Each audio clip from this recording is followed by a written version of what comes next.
Boris, we're ready. Yeah. Good evening, everyone. I'd like to welcome you all to Cambridge City Council's Housing Scrutiny Committee meeting. My name is Councillor Pounds, and I'm chair of this committee meeting taking place at 5:30 p.m. on the 12th of March 2024. I'm going to ask the councillors present to introduce themselves first. Could we do that going round in this direction?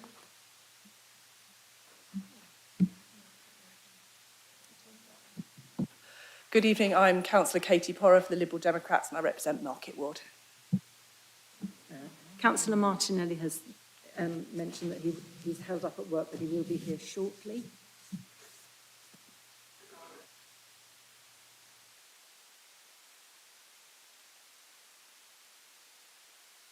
So Councillor Tong is present. Yeah. Oh, there we go. Hello, yes. Elliot Tong, Abbey Ward, and I represent the Green Party.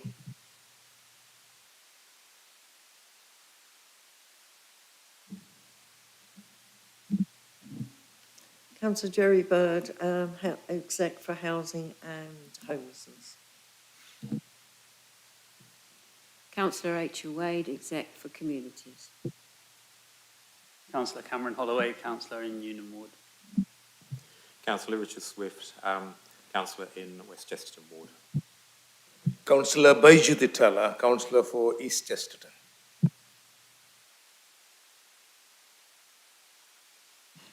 Councillor Richard Robertson, Petersfield Ward. Councillor Tim Griffin, Coleridge Ward. Thank you. That represents the councillors on the committee. We also have a couple of other councillors who've very kindly joined us this evening. So welcome to Councillor Davey and to Councillor Bajent.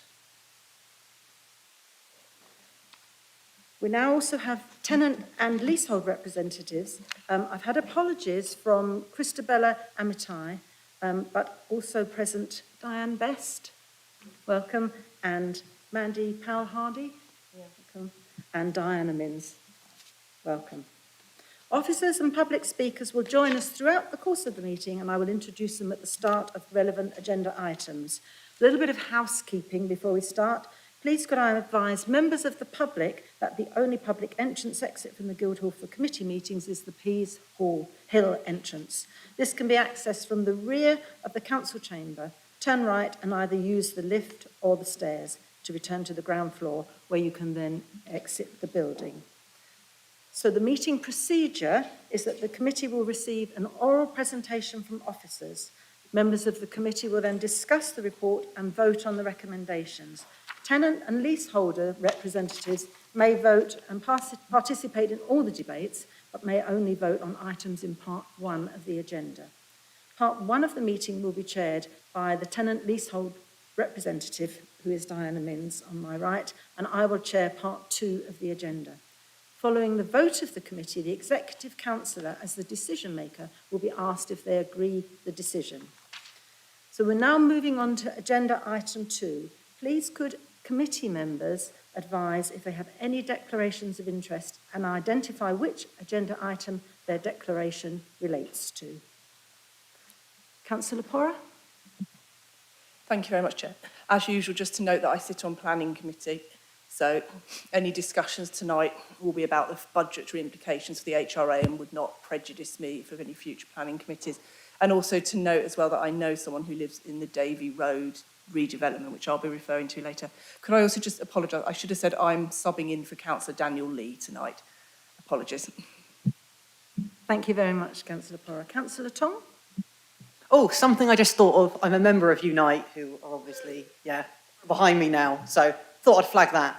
I can't speak on it anyway, but thought it'd be good to mention. Thank you very much. Any other declarations of interest? No. Thank you. So we'll now move on to agenda item 3, the minutes from the meeting held on the 23rd of January 2024, which have been submitted to this meeting for approval. Now, I understand that there is a correction to be made to the minutes reference 24.9 HSC, the purchase of a housing Newbury Farm, Warts Causeway, and I'm now going to hand over to Officer Ben Binns to just explain the amendment. Yes, good evening. So this relates to the sentence, water consumption was expected to be restricted to 99 litres per day, per person per day. The word restriction is not the most appropriate wording, so the change is to policy 28 of the local plan, sets a water efficiency target of 110 litres per person per day. For Newbury Farm, the water efficiency targets are 99 litres per person per day. Thank you very much, Ben. So now, can the minutes be approved subject to that amendment? We all happy? Thank you, yes, so those minutes are now approved. We move on to agenda item 4, which is public questions. We have 2 public speakers this evening. Public questions last for a maximum of 30 minutes, after which we move on to the next item. Public speaking rules provide that the members of the public must send in their text of the public question in advance of the meeting. The text of the question will no longer be read out, as it will be published in advance of the meeting. The Executive Council or Officer then has 2 minutes to provide a response. Public speakers then have an opportunity to ask a follow-up question for up to 2 minutes, and the Executive Council or an officer may respond as appropriate for up to 2 minutes. The committee manager will advise us when the time periods are up.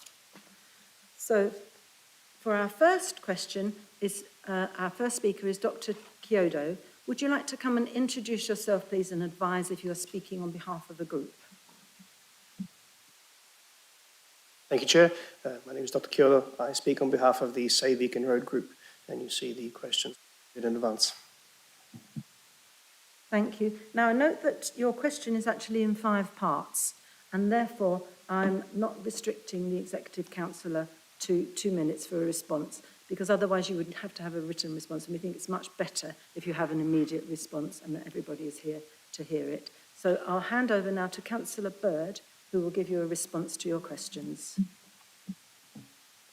Thank you, Chair. We've got 5 questions, so I'll just go 1, 2, 3, 4, if that's okay. Okay, so question number 1. It was agreed by the leadership team and executive councillors to consult residents on emerging mixed tenure full development option. Question 2.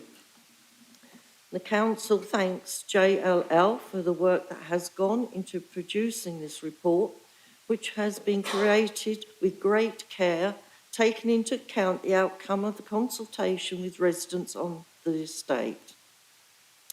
As in made plan in the report, none of the options available to the council are financially risk-free.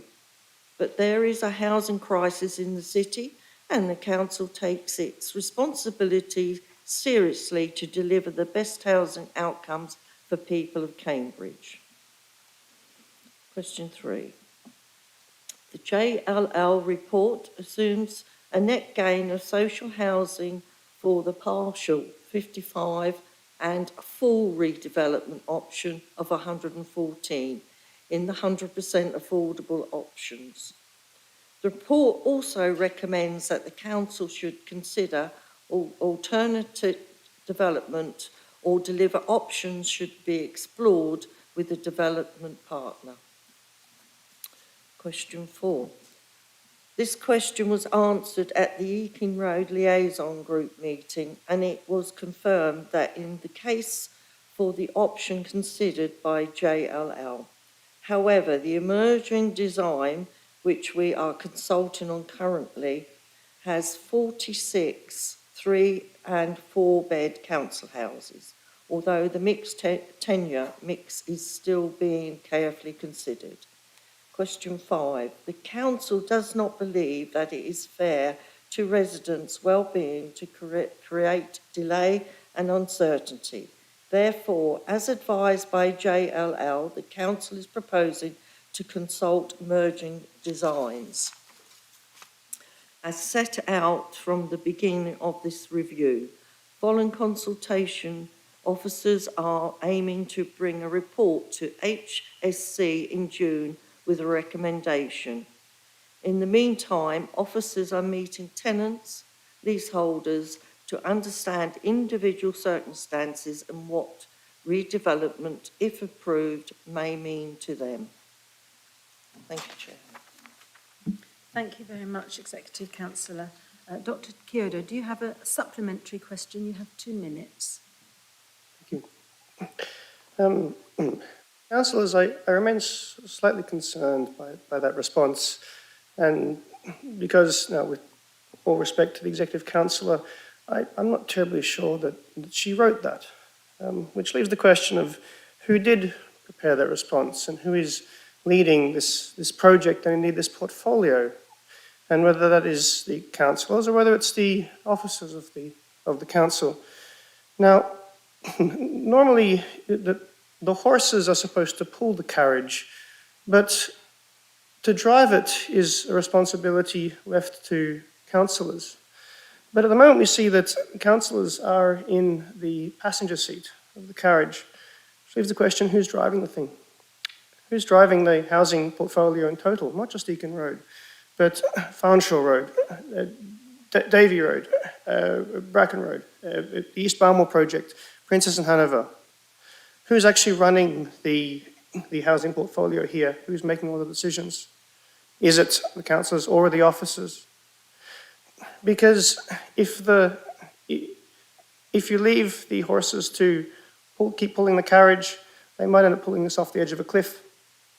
And I urge the councillors to take control of the housing portfolio, take the reins on this, and to not let bad decisions be made, even accidentally, at the end. We don't want to see a bad decision on Eakin Road, such as a full demolition option. We know that's a bad decision, we've told you many times. But if that is a decision that ends up happening, then we're left with no choice but to fight you. And councillors, we will fight you. We will fight you on the footpaths. We will fight you in the streets. We will fight you at our own front doors and on our driveways. We will fight you in the courts of justice and of public opinion, because these are our homes and we will never surrender them. And we do so with our heads held high, because it is not Eakin Road that brought this fight to the City Council. It is a council that brought this to Eakin Road, and we will fight you. Would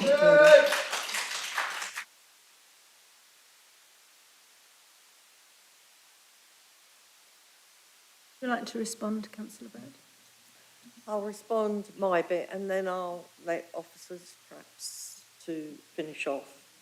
For a start, we want new council homes for our tenants who are and our residents who are on the waiting list. We have over 2,000 odd people waiting for a property. This is a serious thing, is doing a redevelopment. We do everything we possibly can. We speak to every single resident to make sure they know exactly what's happening. We do proper consultations, as you know. I've been round your house. I've been out with Andrew. We've been to the liaison group meetings. We've got a meeting tomorrow night. There's a meeting on Saturday. There's an online meeting on Monday. And then we've got another meeting on the 20th of March. So there is a lot going on. We're not ignoring you. We understand how you feel. And we won't be throwing people out on the street. We'll make sure they have everything they possibly need. And there's a lot of tenants that have told us that they want to move out. So that's important. They want to move. So we will find the place where they want to go, and we'll make sure everything's sorted out for them, whatever needs they've got. All the flats need redeveloping, and you know that as well, and so do the bungalows. Some of the houses have got damp as well, because the residents have brought it up at the liaison group meetings. So as a council, as a Labour council, we will fight for all our tenants and our residents waiting. And as an exec councillor, who is actually in social housing as well, will fight for every single tenant and resident in this city to make sure they have a home. Because if you go round and see some of the places some of these people have to live, It's not very nice, and I don't like it. I'll pass on now to one of the officers. Thank you, Chair. Thank you, Chair. I think the important point to answer is that I'm a public servant. I make recommendations to members on what the next steps may be. I have to ensure the advice is carefully considered, and any recommendation that members brought to members in HSC is full and transparent, which is what HSC is all about. And so therefore, I may have policies which are dictated by members in a public way that I aim to try and deliver and put forward recommendations that they vote on. So as a public servant, that is my job. It is up to members to vote on what they consider to be the most appropriate course of action. Thank you very much. Thank you, Dr. Kyodo. Our next question is from Andrew Osborne. If you would like to introduce yourself, please, Mr. Osborne, and advise if you are speaking on behalf of the group.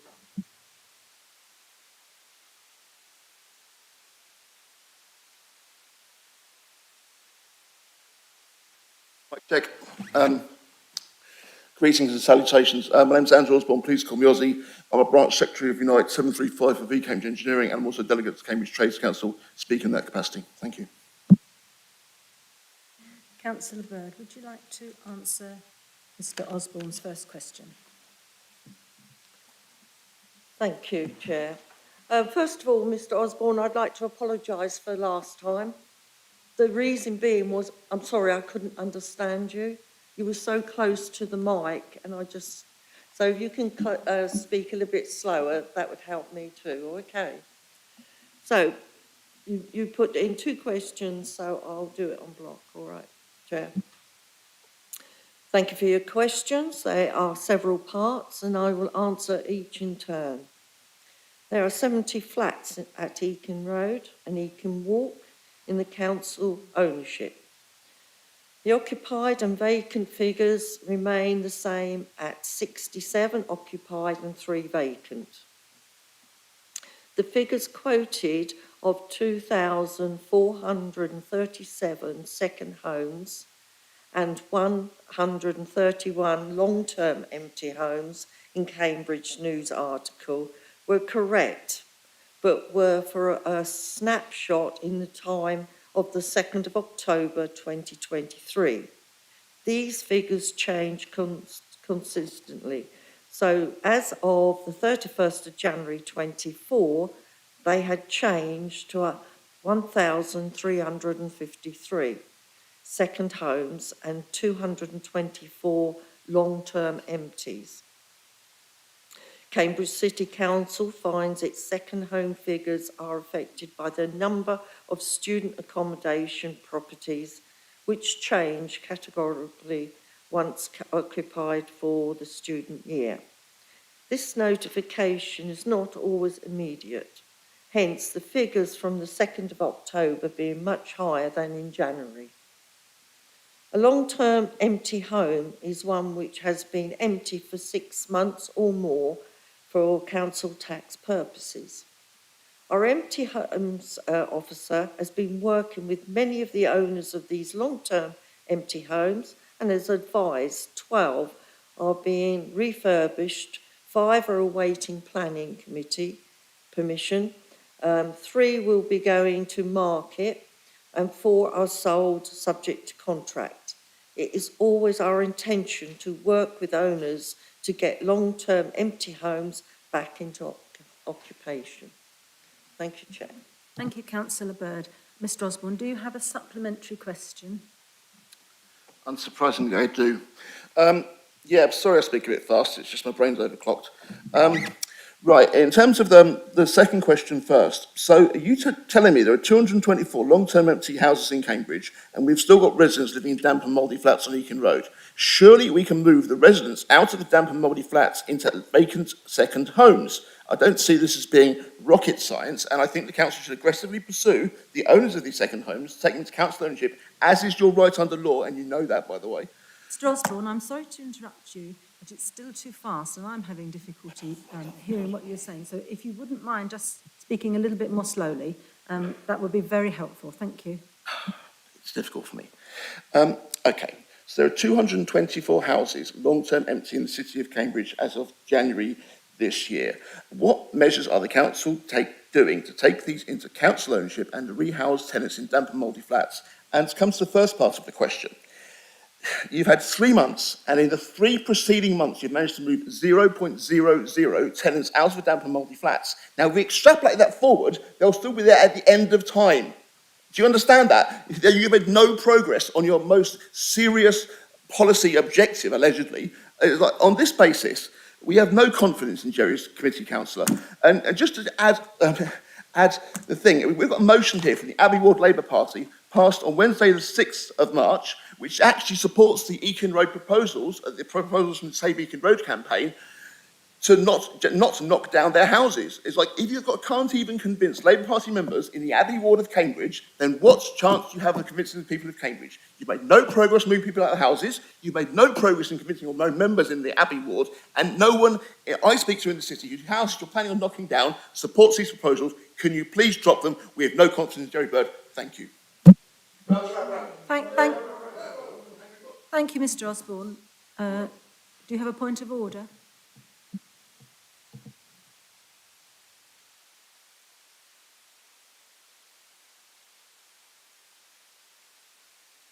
Were you able to hear Councillor Bird? Some of it, yeah. Yeah. Are you happy to answer the question on that basis, or would you like to hear it again? Yeah. No, I'll be fine, thank you. I think Mr. Osborne's got no confidence in me, but that's up to Mr. Osborne. I'm not worried about that. I'm more worried about the tenants and the residents of this city. I'm going to ask the officers to come back on the bit about the empty homes. And but before I do that, we will not move people out of Eakin Road until we know for sure what's going on. Once we get to that point, then they'll all be put on Band A, and I'm sure Mr. Binns will say exactly the same thing, and then we'll be able to move them out. But we can't move them out all at once, so it'll have to be done in stages, if I'm correct, Mr. Binns. Thank you, Councillor Bird. Mr. Binns, would you like to? Okay, so the question on I assume you mean buying the 230 homes from as a way of increasing our housing number. That is a possibility, but it does cost money, it takes time in order to do that. So we're better off, first of all, looking at our own estates and improving those, mainly because we own the land, or we own the freehold, or we own the most of the estate. So that's the main reason for taking that approach.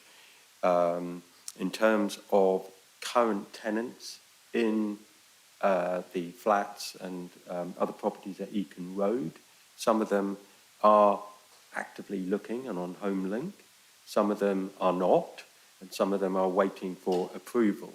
So as Councillor Bird says, if there is approval at June HSC, then there's an automatic rebanding of their status. And so that's the point where you will begin to see people moving out if redevelopment is approved. Thank you very much, Ben.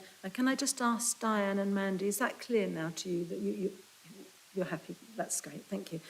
Thank you very much, Mr. Osborne. So that concludes public questions. So can I ask the people at the back of the room, please, to leave quiet through that door and down to the lift there, and we will just wait for a couple of moments while you move yourselves. Thank you.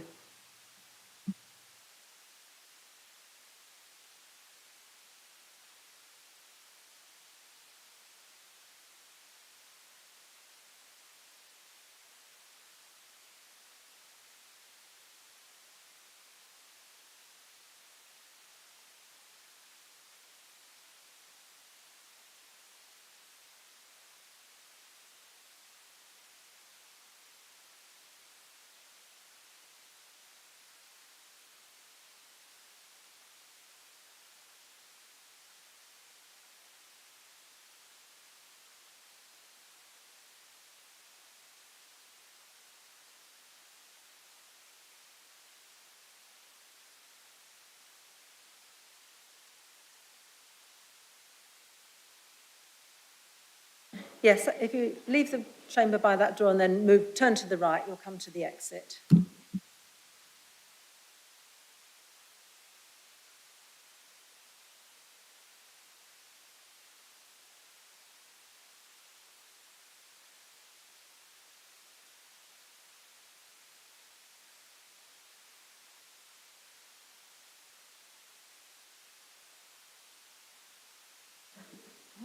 Public questions have to be submitted in advance, so right, so it's on the website, and I would imagine that Councillor Tong, who's a member of Unite, will be able to advise you on that. Okay. So thank you for coming along.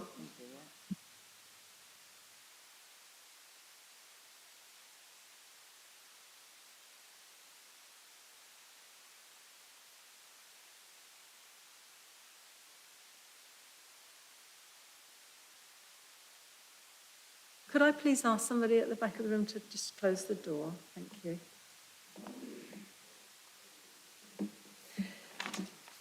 Thank you very much. So we now move on to agenda item 5, the compliance update. And I now invite Diana Minns, who is our tenant and leaseholder representative, to chair this part of the meeting. Okay, so the person, so this is, it's on page 1, by the look of, no, I don't know what page. Anyway, it's agenda item 5. It was a late circulation. It's quite a simple report. And have we got an online, someone speaking to it online? So we've got Sean Cleary speaking to it online. Is that correct? Thank you, Chair. Can you hear me okay? I was just having a few problems with my microphone. I just wanted to check that you could hear me. Well, I can. Can everyone else? Yeah. Perfect. Okay, thank you, Chair. So today, talking about the compliance report. The compliance report is an update on compliance-related activities as delivered within Cambridge City Council's compliance team, with a recommendation for the Executive Councillor to note the progress that the team and services undertaken since the last report. There are 6 key compliance areas within the report, and I will go through those and update you on where the team is currently. So the first one is gas safety, and as March 2024, the council is 100% compliant on gas safety certification across 6,604 properties, and they all hold valid landlord gas safety certificates. Electrical safety as of March 2024, the council is 75.2% compliant with legislation, which equates to approximately 5,720 properties with valid satisfactory condition reports. The remaining 1,430 are being expedited with an external contractor, and we're engaging with them to bring them down to 100% compliance as soon as practically possible. Fire management risk assessments as of February 2024, we are 100% compliant. It's worthy to note the council is currently verifying the data it holds on outstanding fire actions within those fire risk assessments, where processes are still ongoing, and we will update the Housing Scrutiny Committee once we have that robust data set. Asbestos management, as of March 2024, we are 92% compliant. We are working with an external company to bring us up to 100% compliancy by the 1st of April. Legionella water hygiene is 100% compliant, as is passengers lifts and specialist lifting equipment.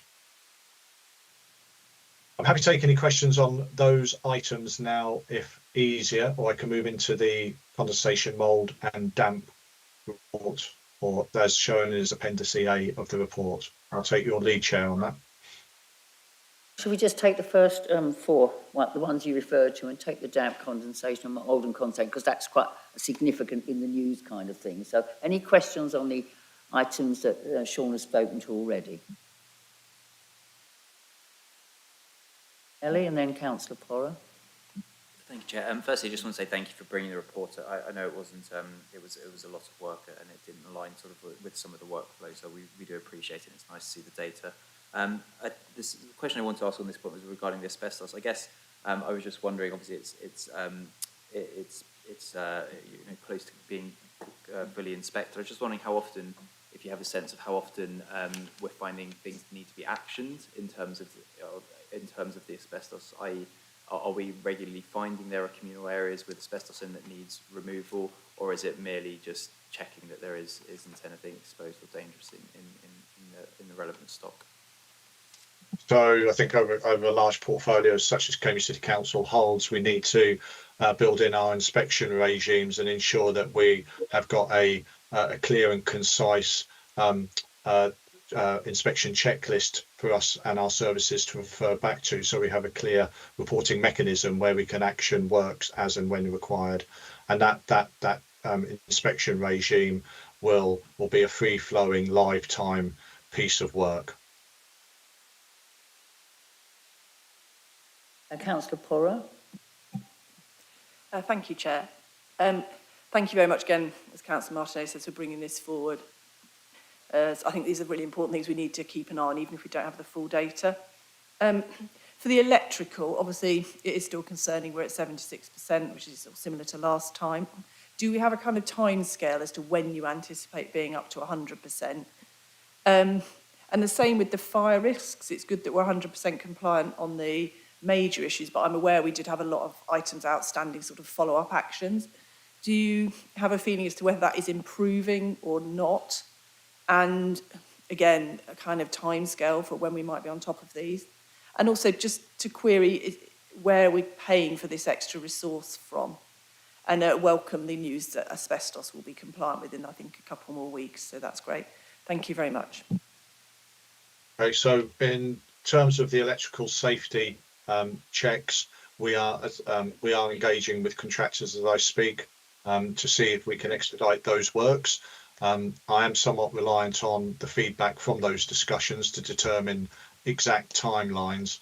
In terms of the fire management risk assessments, that's always going to be ongoing in terms of actions that are found through fire risk assessments. Some will be minor works, some will be major works, and both will have an impact on resource and cost dependent on the nature of those. In terms of timings, we could be looking at anything between 12 and 24 months for both elements, depending on volume and complexity of work.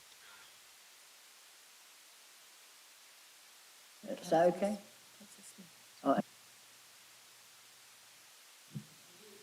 To ask further to that. It was just to ask which budget we're paying for the additional resources. Thank you.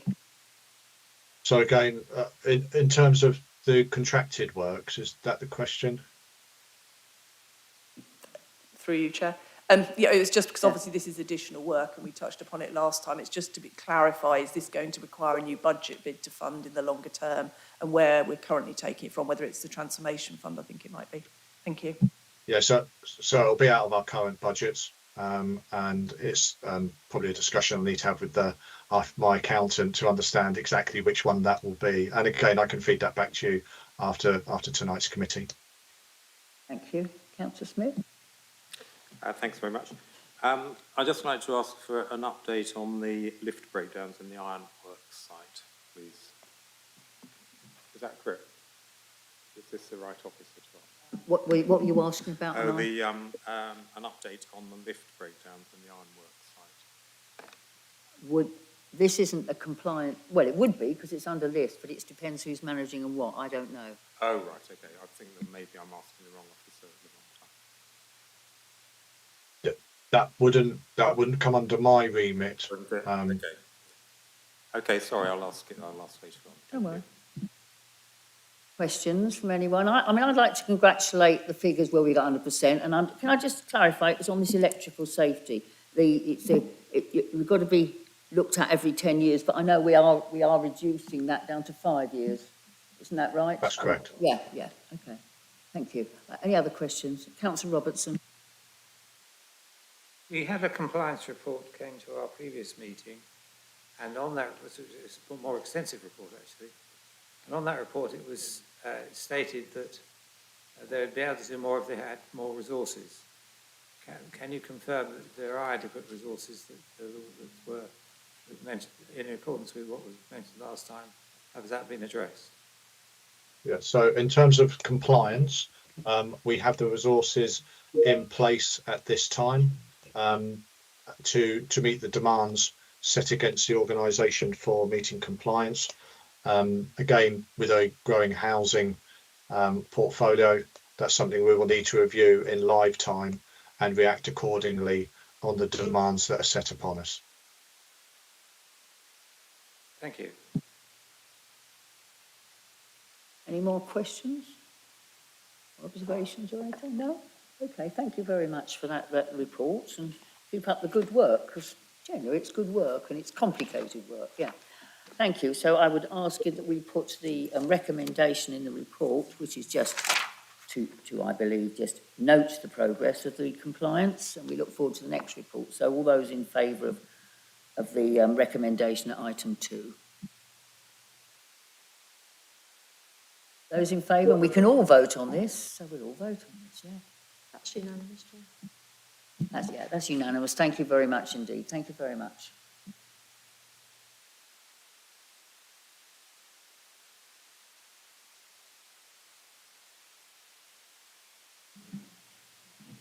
I do, Chair, and thank you, Sean, for the paper.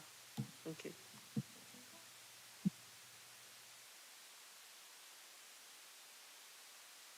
Sorry, we did forget about the, I was forgetting, thank you for the prompting, mould and condensation. No one else spotted it, and I didn't, I'm sorry. So, can we just have that update, because that is the one that gets a lot of attention. And as we all predicted, the cold weather comes and you've got more reports coming in, so you will want to refer to that. You should have reminded us as well. No problem, Chair. Thank you.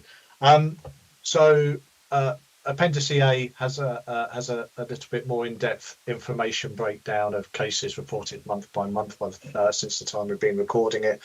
But as an overview, as expected, we've had an uplift in cases. But overall, since April 2023, we've had 442 reports of damp condensation and mould, and it's likely to be attributed to the colder weather conditions that we've had over the winter period. So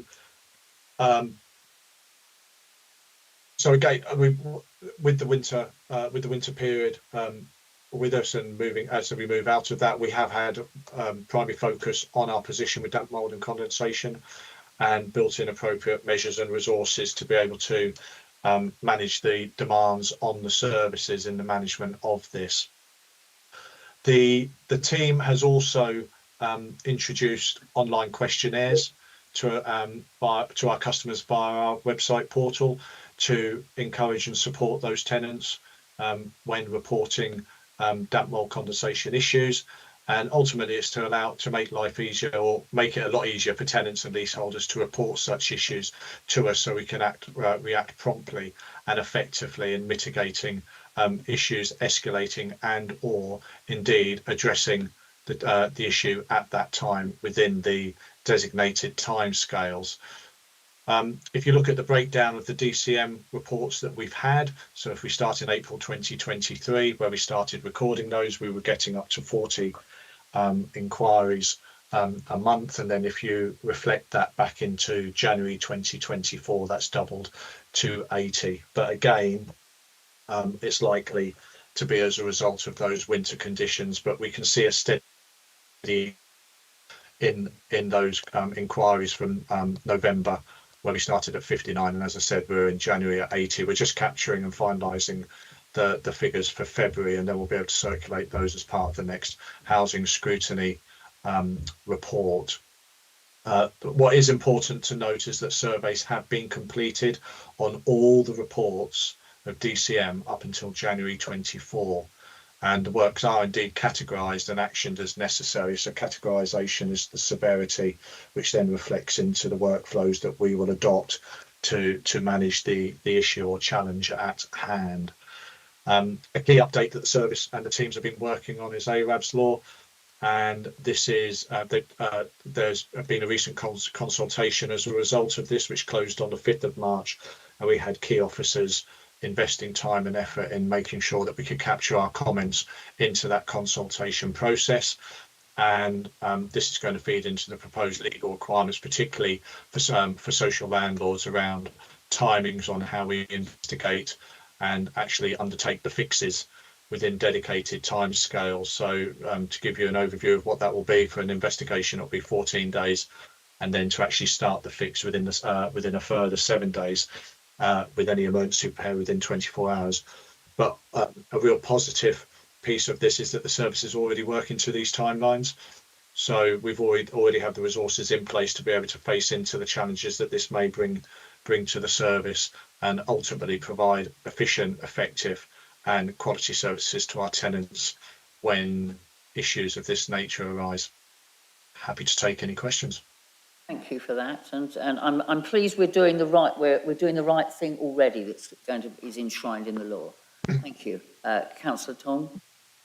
Hello. Firstly, I just want to say thank you to all the council officers who have put such a work into keeping our council houses up to scratch. It's absolutely fantastic.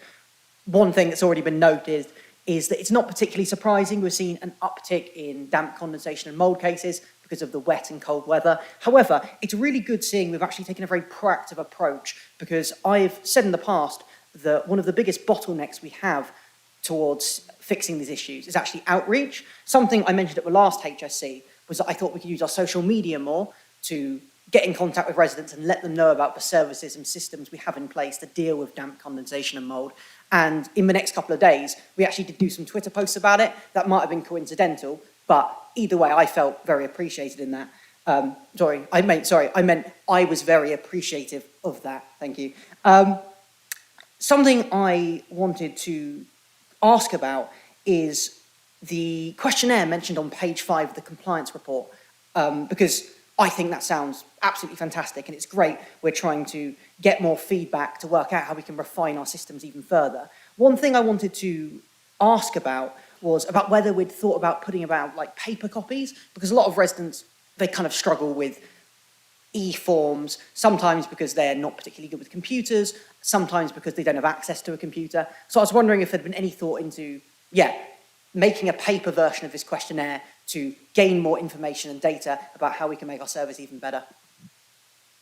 Yeah, for sure. I think paper questionnaires work well twofold. One, to be able to access those tenants who prefer that as their form of communication, but it's also an excellent tool to use on display boards in residential areas and so forth. And to expand on that, part of our progression plan is to engage with resident associations to understand how we can really widen that communication piece of work to make sure that we're capturing all tenants. And indeed, one other area that we've it's actually it's moving in full flow at this moment in time is maximising the use of open door, and really being able to get out to our tenants across a wide spectrum, informing them of not only how to contact us, but to also steer them to our social media sites where we can reflect damp, mould, condensation challenges and ways of mitigating risks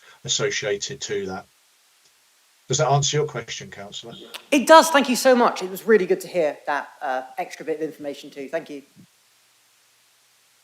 Councillor Pounds wants to say something.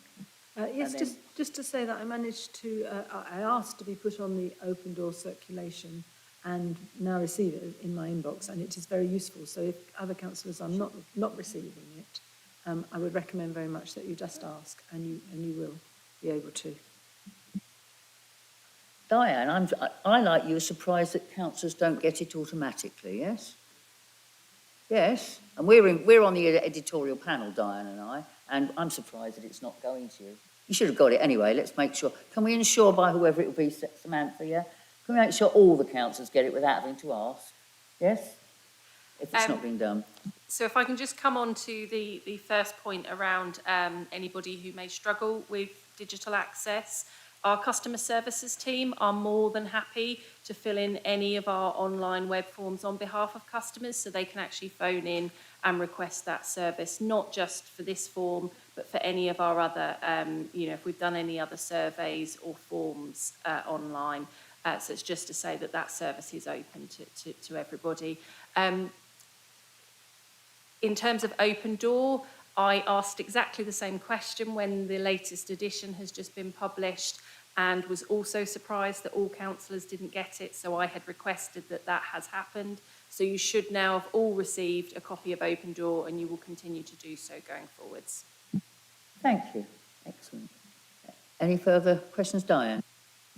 Thank you, Chair. Of the 442 reports that are totalled, how many of those have been from leaseholders? And a subsidiary question, and this may be one where you don't have the information,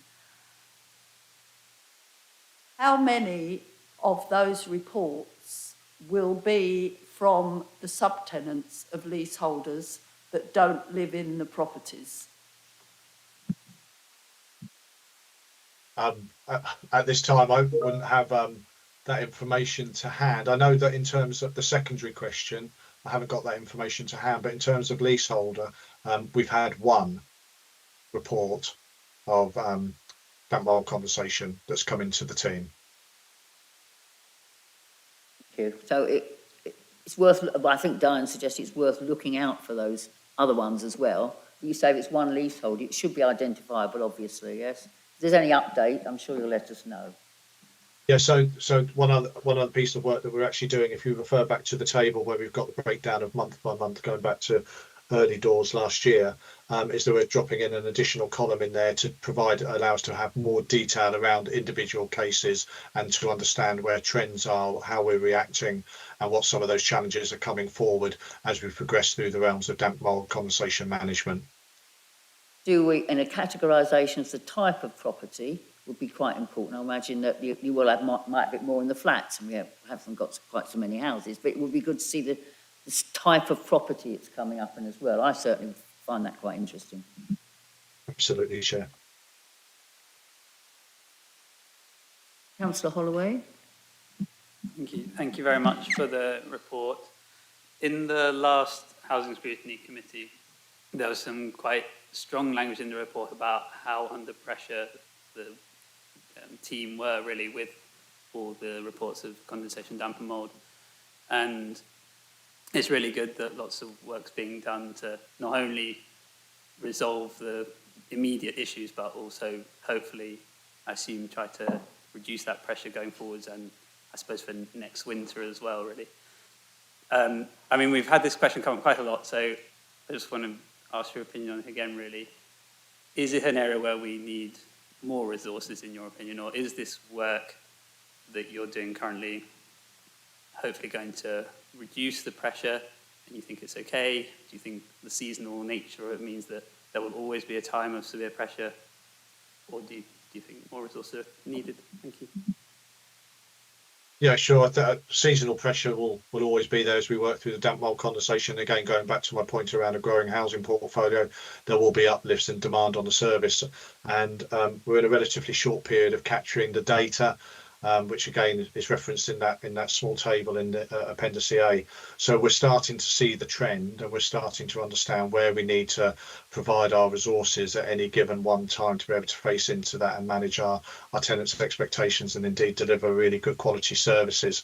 We're also in a position where we're able to use existing budget lines within our service to move resources around to support and underpin the damp mould condensation initiatives without any detrimental impact to other service areas that we may be moving those from.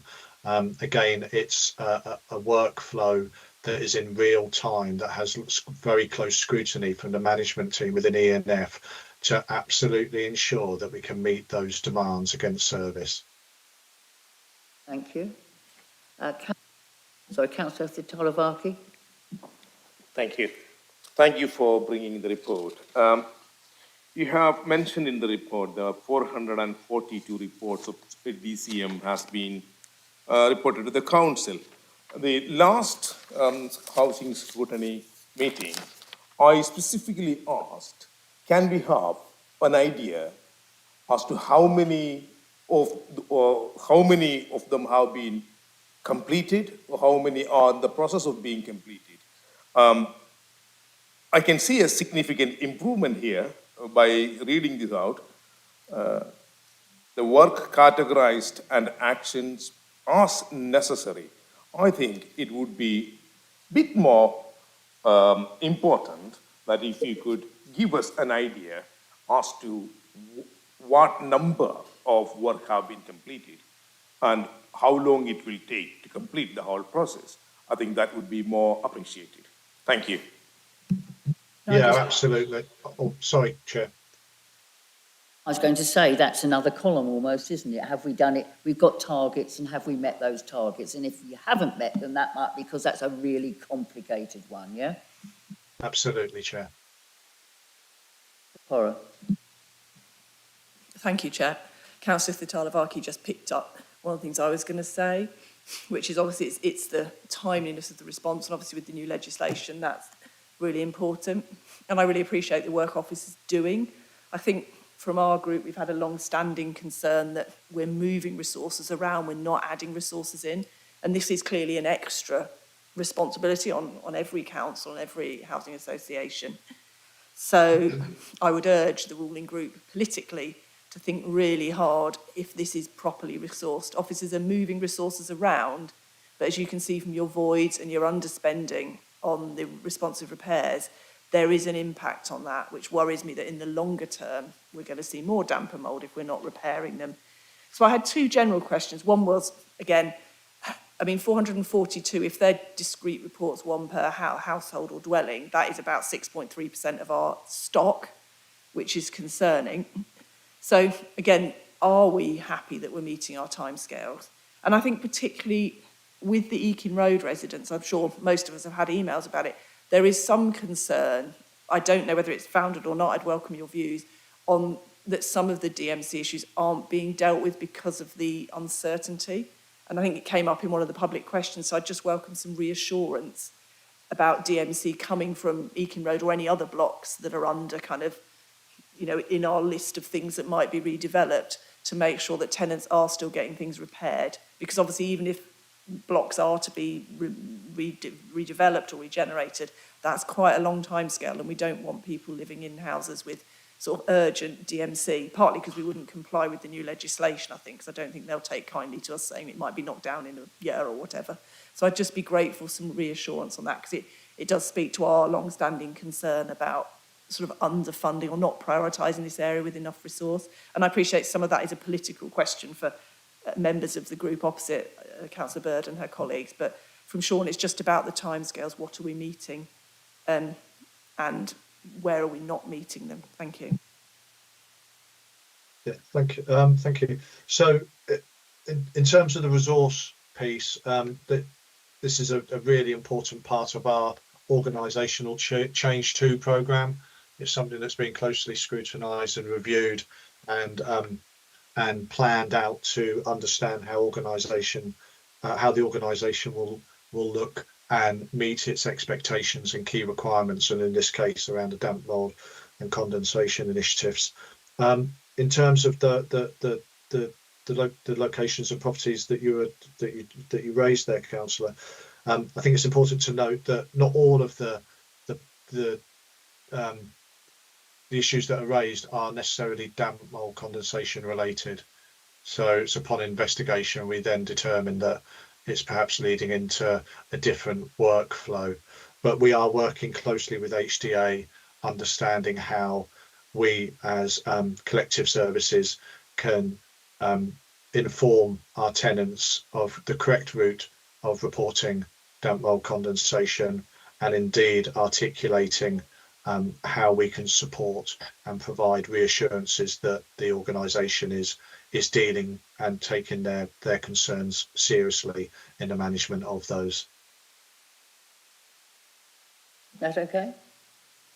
It was just to confirm whether we do have different approaches for any of the blocks, wherever they are in the city, that are under possible, well, I was going to say threat, I wouldn't like that word, possible redevelopment or regeneration, which will hopefully be a positive thing. But that is something that's just been raised with, I think, many of us across party, that there are some delays there. So could Sean or Councillor Bird confirm whether that is the case, whether we are putting work off where we know properties might be being reviewed? From my perspective, no, they're all being dealt in the same way.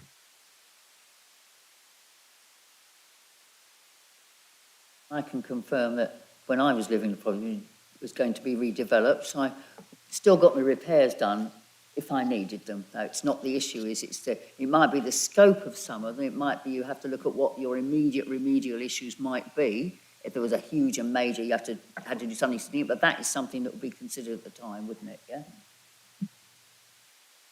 Further questions or updates that people want to offer on that? I'm advised that we did agree the recommendation, just to note anywhere in the, so I won't put it to another vote, because that should all have been, that was my mistake and I apologise. But I think we've actually got, when we agreed on the general recommendations was to note, so that means we can move on to the next item if that's okay. And apparently at this point, I'm going to, under paragraph 4.21 of the Council's procedure rules, as the Vice Chair, and I've never had this power before, I'm exercising my discretion to allow the order of the agenda items, to alter the order of the agenda items. We'll take agenda item 10 here, which fits more properly in part 1. I think that's the reason we're doing that. So if you can look to your agenda items, I don't know how you put your papers together. It's agenda item 10, which is looking at the rent regulation error refund stroke remediation policy. And I'm sure, of course, Julia is going to make all clear to us, yes? Thank you, Chair. Hopefully you can hear me okay at that end. We can. This report has been ruled in, as the Chair has just said, under urgency powers to ensure that we consider it as soon as possible after we have the appropriate information we need to bring it forward to you. You will be aware that we identified in the January budget setting report that there was a rent regulation error that the council had identified in relation to setting rents for affordable housing in the period between 2016 and 2019. And then later on the agenda tonight, we are reporting back an urgent decision in relation to the second rent error that we also identified in the budget setting report in January 2024. In relation to gas and electrical mechanical maintenance service charges dating back to 2004. This report brings forward a specific policy around refunding tenants for any overpayments that have resulted from either of those errors. Because of the number of refunds that will need to be considered by the council, it was felt prudent to bring forward a specific refund policy that is in relation to this particular issue, so that we're very clear, both for tenants and for officers, the basis on which refunds will be calculated and the way that they will be considered, so that we have some clear guidelines to work to.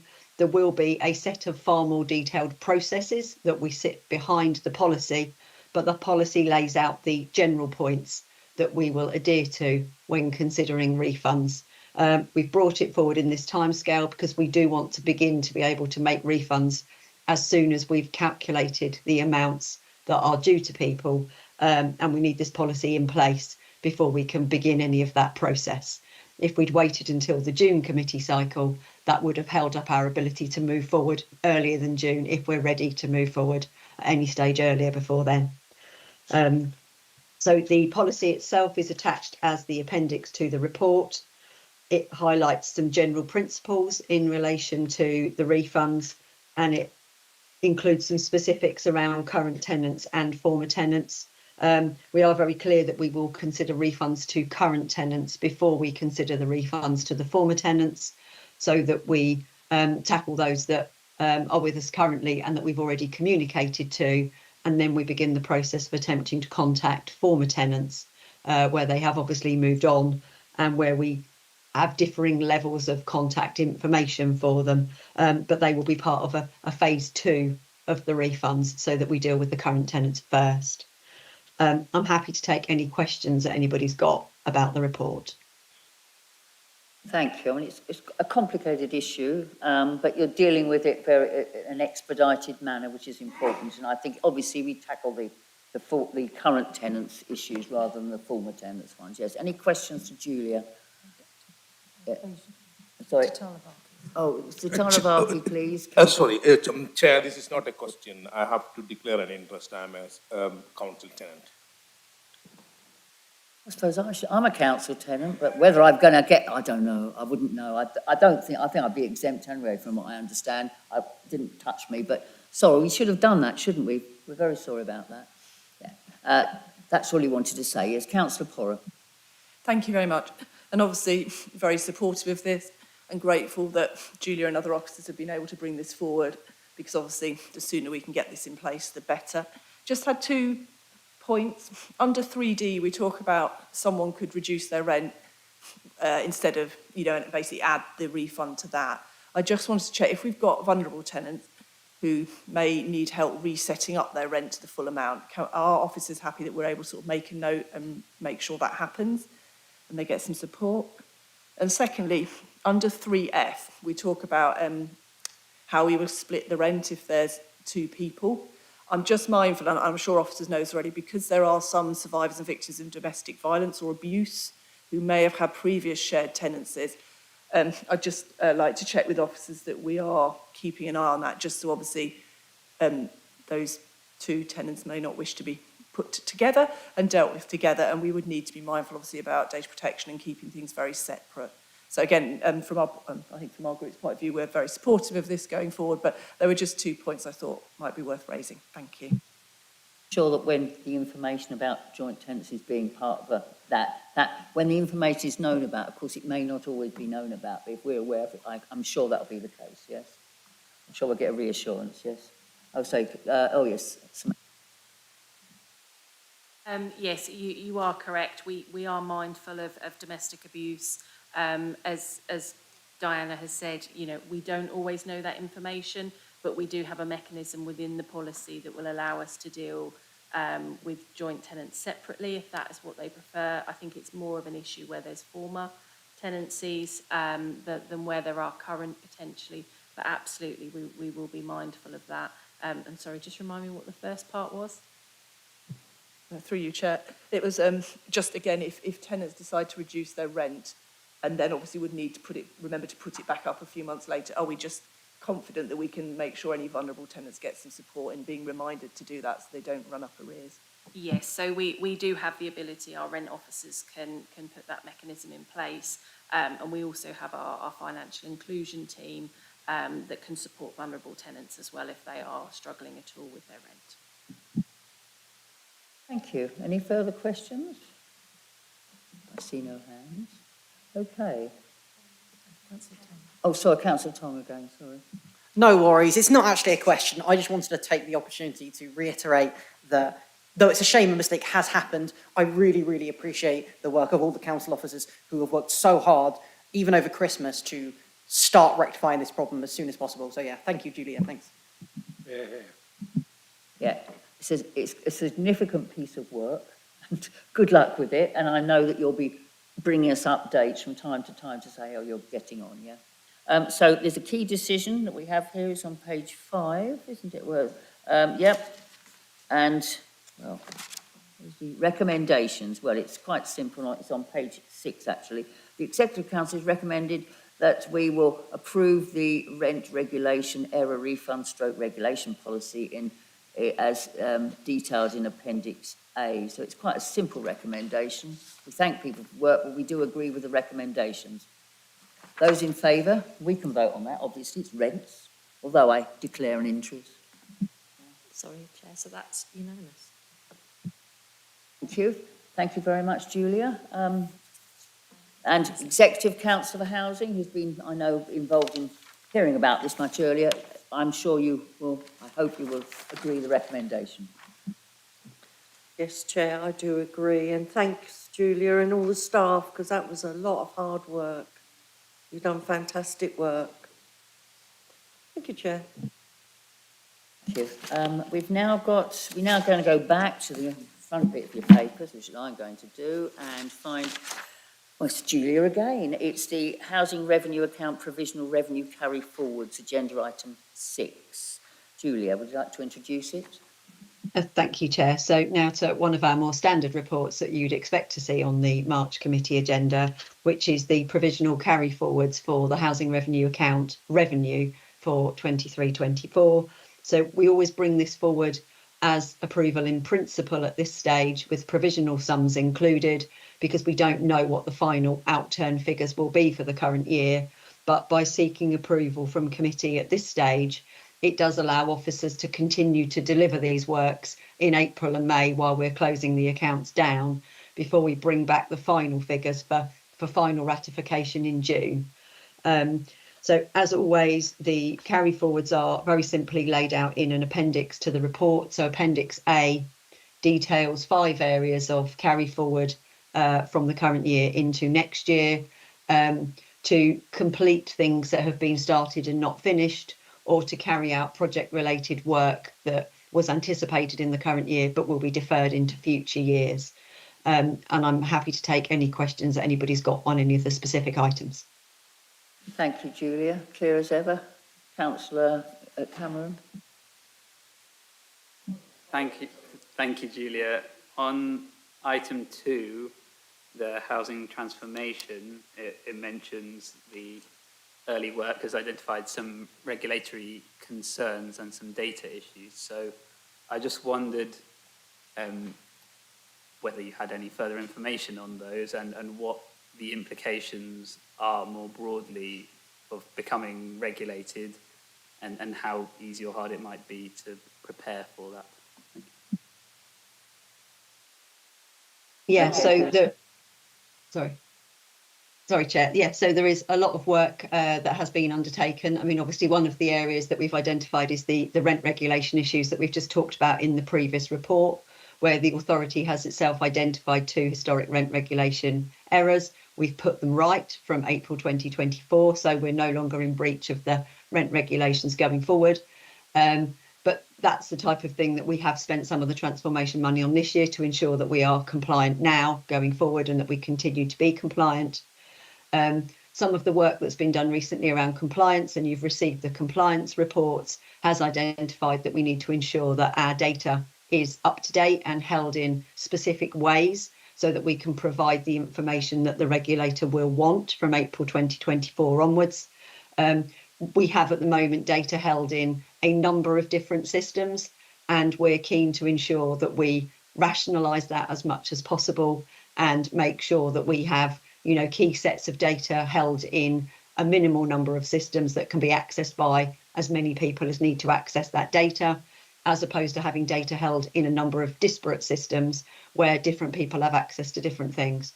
So there is a lot of work that we need to do to ensure that our data is streamlined and improved for the future, to ensure that we can respond to queries from the regulator and demonstrate compliance as easily as possible.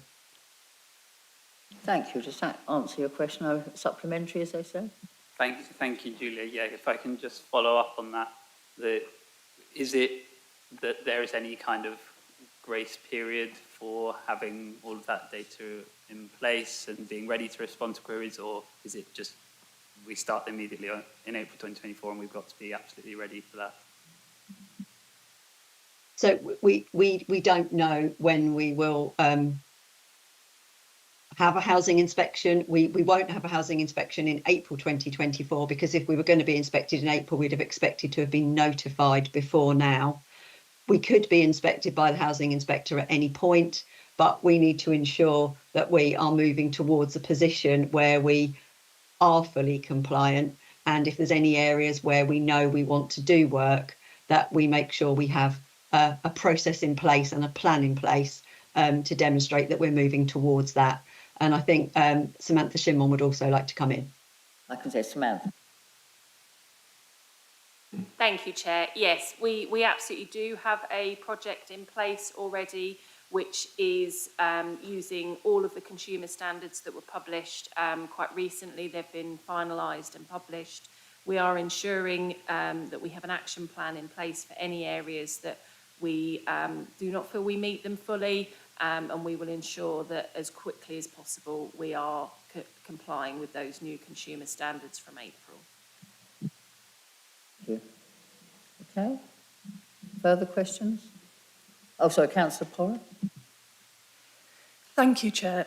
I wanted to bring up the issue that came up at full council about the additional or different posts that seem to be being funded out of this transformation fund.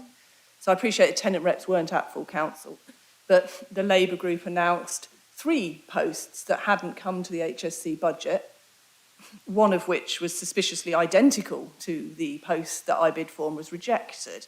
So I'm bringing it up here really because it kind of fits under the budget. It fits under various items, but I thought I might as well do it here. So Sean very kindly has sent us some information, and Councillor Bird did as well.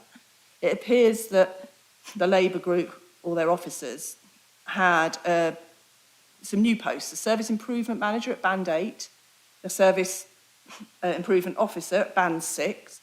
It appears that these posts were already being funded out the transformation fund from before the budget, but weren't in your papers for the budget, partly because there is officer delegation, but I would have expected to see them, particularly as these are quite expensive posts. And I also, the housing maintenance improvement officer, which is broadly, as far as I can see, identical to my budget amendment, I'm struggling to find that anywhere in any of these papers. If it's being funded from business as usual, I'm not sure why nobody mentioned that. So I'm in a difficult position. Either you thought my budget amendment was a very good idea and you decided to do it. That is absolutely fine. Some credit would have been appreciated, but I'll take that.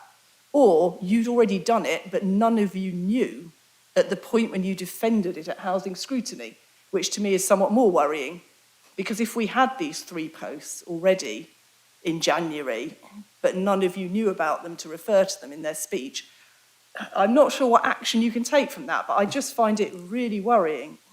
And I'm also note we're transferring huge amounts of money forward to the transformation fund. I think I'm right, and Julia will correct me. We're running at about 500,000 in the transformation fund. And I suppose my question is to the ruling group rather than to Julia, because it's a political decision. If we're using the transformation fund to fund posts, that admittedly the higher grade, I understand, will be doing some transformation, can we not just be honest about that and say what posts we're using to do what? Because again, we said we have really long-standing concerns that you're underfunding things. Possibly you're taking money out of the transformation fund to do that. It's really unclear here, and I'm really unhappy from a scrutiny point of view that I can't tell, and nor can my colleagues, where this money is going and coming to. And the transformation fund is critical right across the council, as I'm sure Councillor Smith knows, and Councillor Davey and Councillor Agent as well.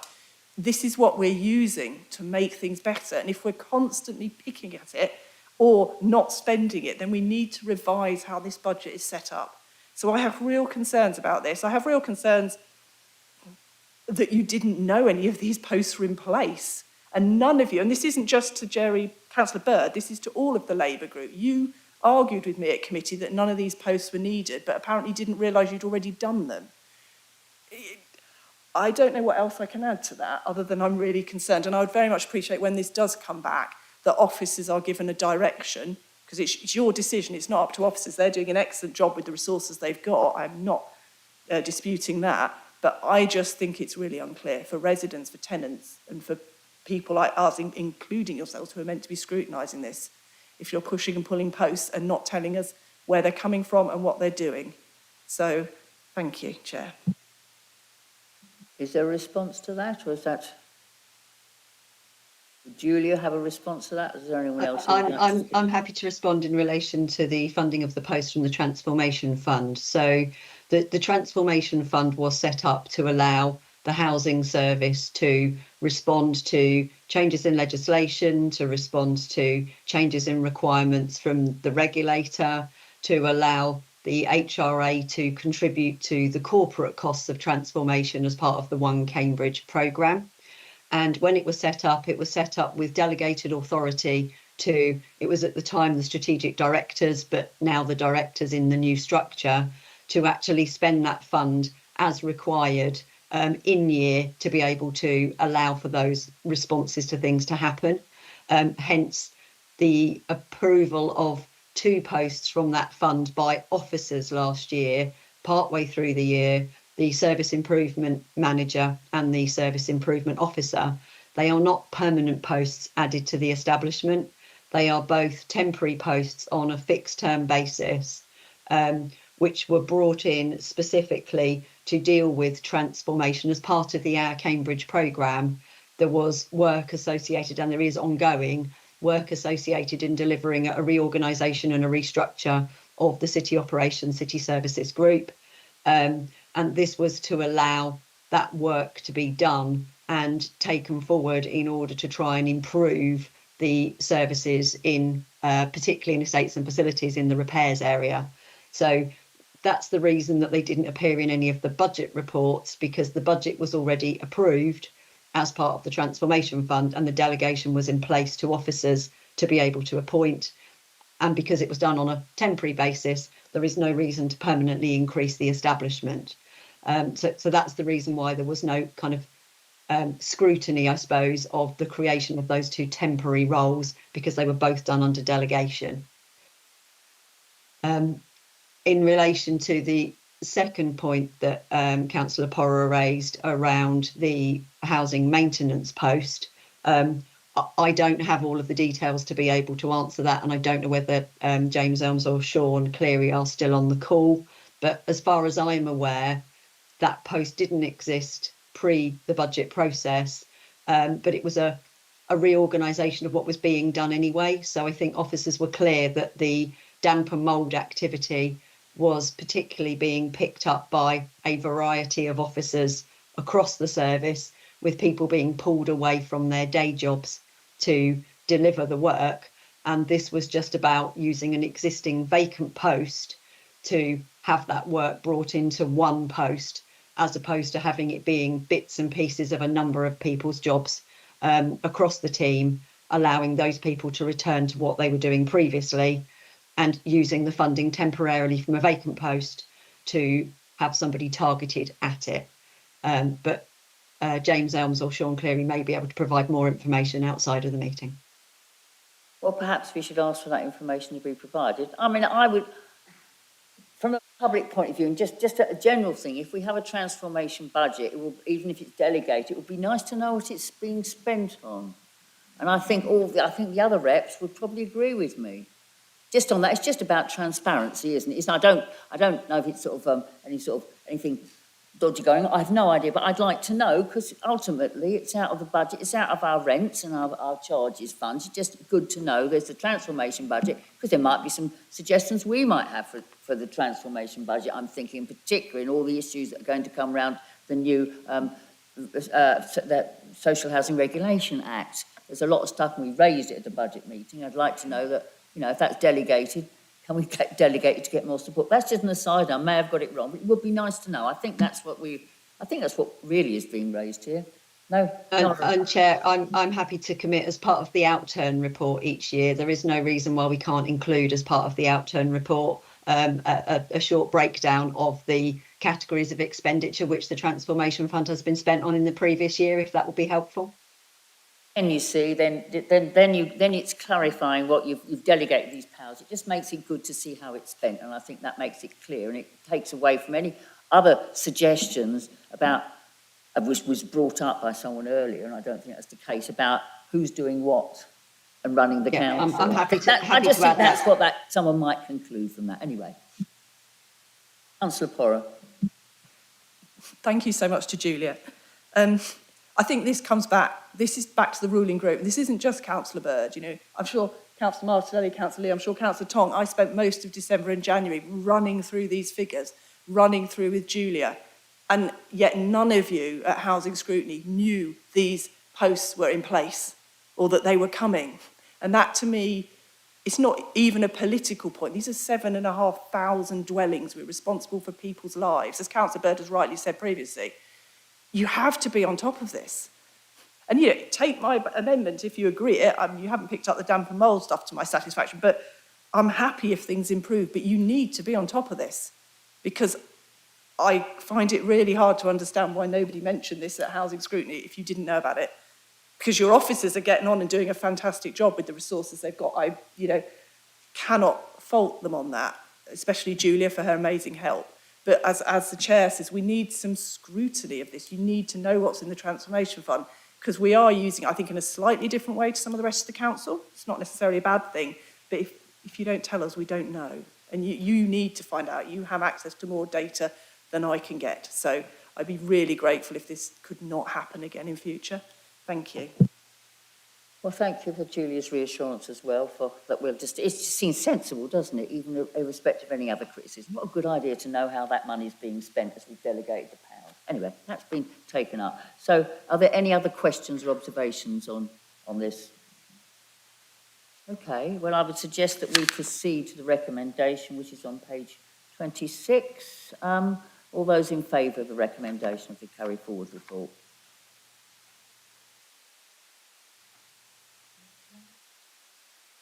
Nine in favour.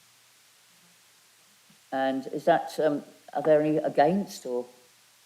And that's from, and no one's against and anybody abstaining? 3 abstentions. Now it all adds up, thank you. Right, Councillor Bird, are you going to approve the recommendation, accept the recommendation that we've just voted on? Yes, thank you, Chair. Okay, now it is technically, having done that, it's now handing back to Dinah here. Do we feel the need for a quick toilet break at this point? It seems to be logical, yes? Everyone's sitting there trying not to show us, got their legs crossed. Right, shall we have a 10-minute toilet break, yeah? Thank you very much. So we'll resume. So we'll restart at 7 o'clock, That's please. right, yeah. Thank you.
we're back.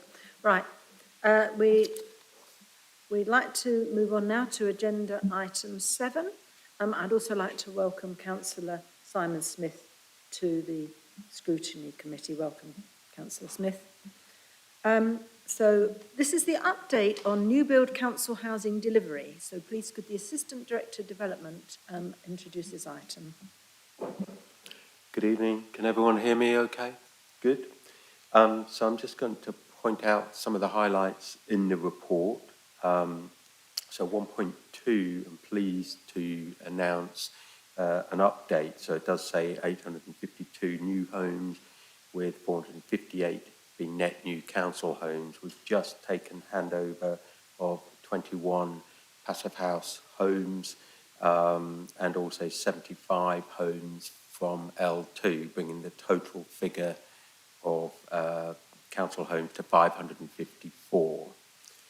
1.3 just is a note of the Homes England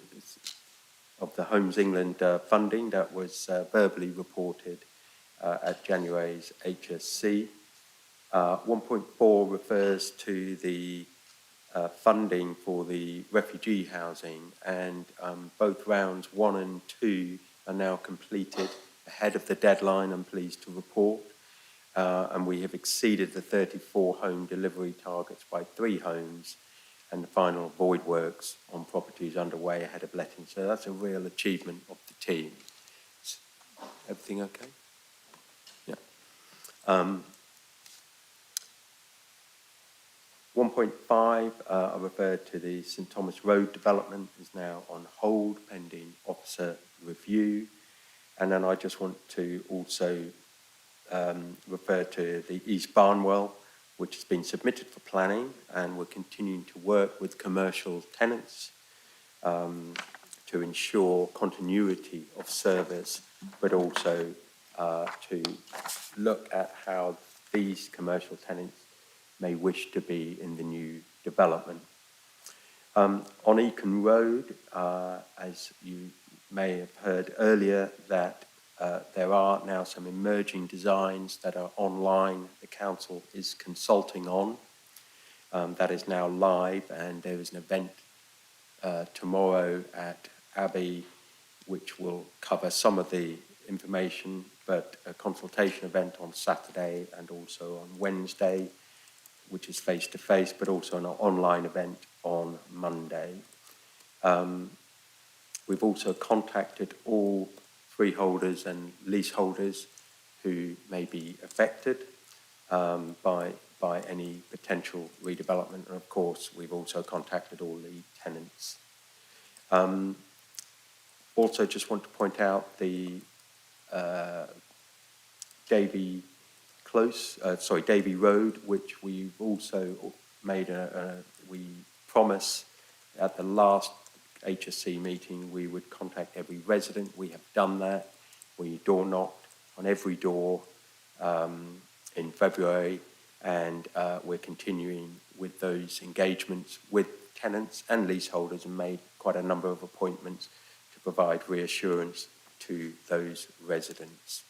I should have pointed out at the beginning as well, which I completely forgot, there is a mistake in one of the tables, page 38, section 5.3. It should have mentioned 39 market homes for Fanshawe. Happy to take any questions. Thank you very much, Ben. That's a really impressive report, particularly exciting, the passive house handover, and also the support that we are still able to give to the refugees. I think that's really terrific. Thank you very much.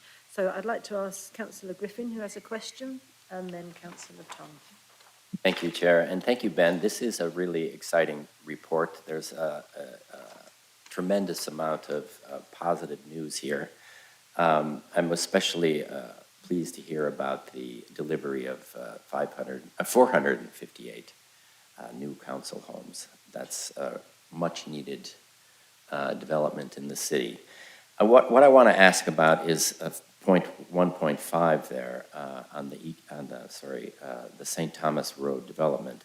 The Labour group voted to withdraw the current plan there to ensure that we don't build on the St. Thomas Park. And I just wanted to get a clarification here that that is indeed what is going on. And when you're talking about officer review, it is going to be restricted to those 2 garage sites and not the park itself. Thank you, Councillor Griffin. Would you like to respond? Yes, I can confirm that any review will only be on the garage site of St Thomas's and will also exclude the other garage site as well, and certainly exclude the open space. Can I follow up on that?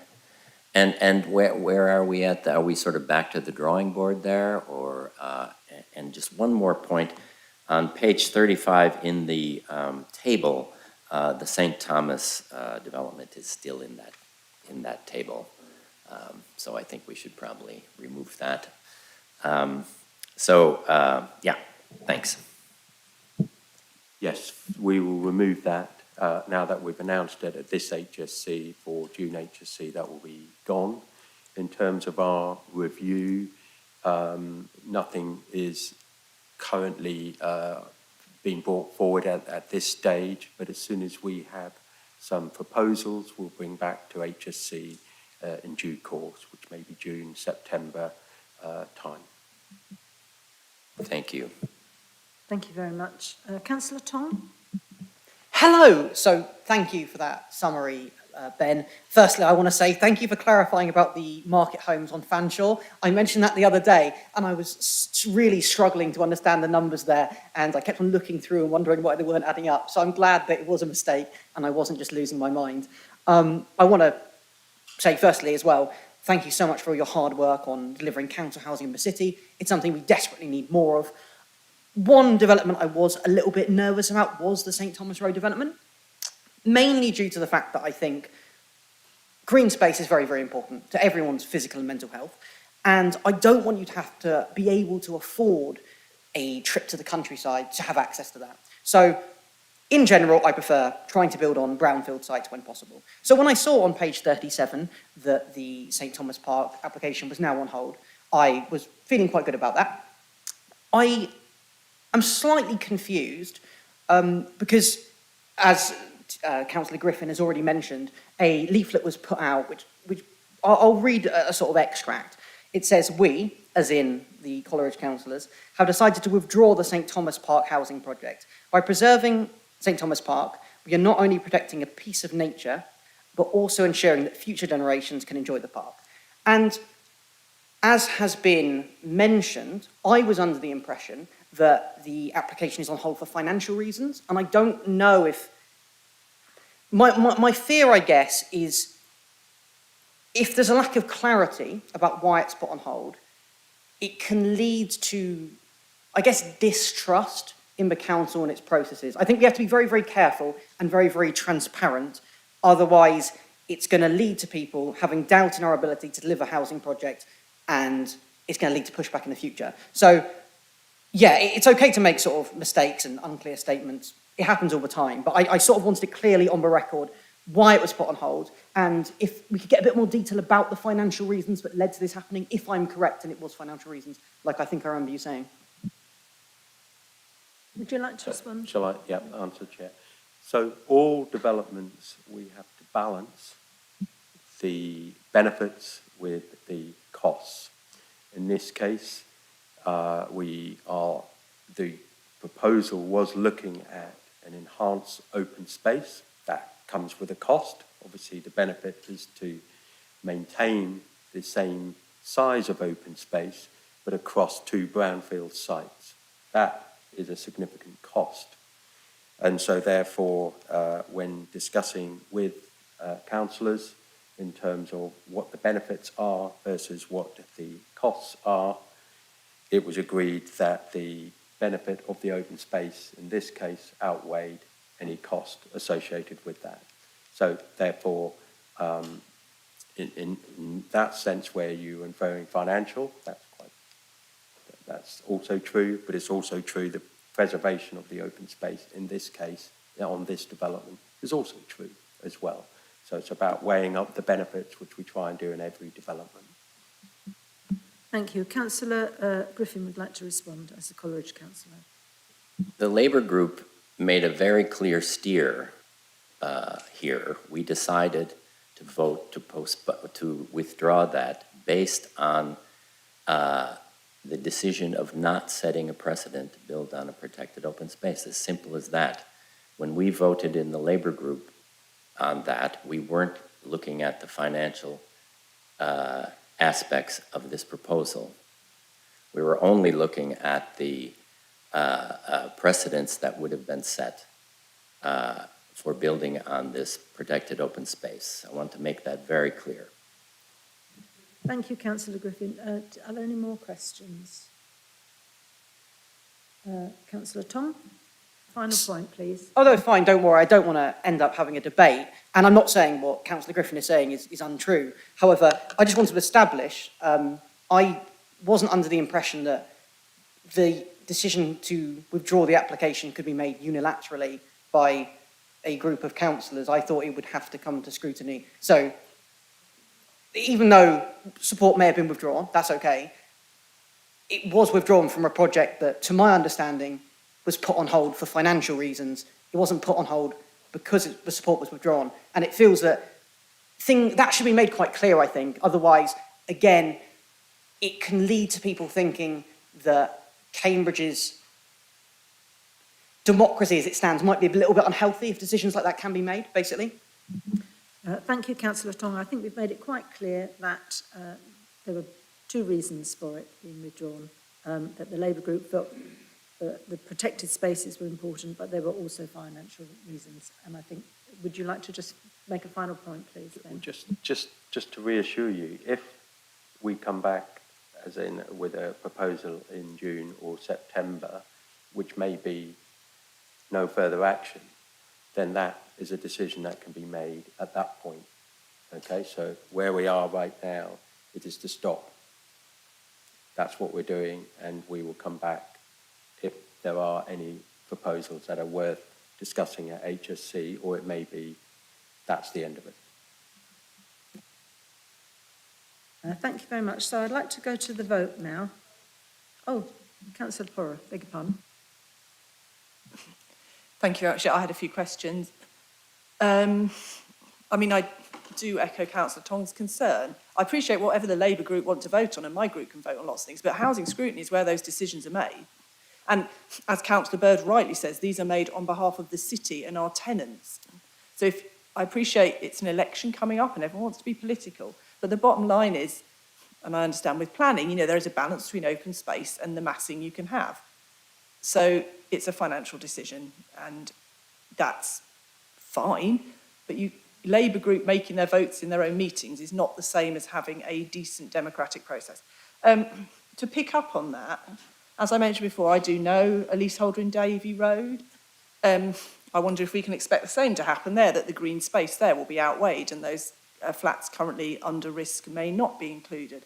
But I am still distressed about how it's been handled with Davy Road. And I'm struggling to understand why, because again, for Hanover and Princess in our ward, it felt positive, I think. I'm looking at Diana, and she'll disagree if I'm wrong. We had a really quick turnaround, tenants were told, there were open evenings, people could drop in. Davy Road, I appreciate that officers have now contacted people, but we're still seeing information saying, well, we're only going to assess the density and space, we're not going to look at the state of current homes, and obviously there are quite different sets of homes there. There's the blocks of flats, but there's also the separate flats, which in effect are small housing blocks.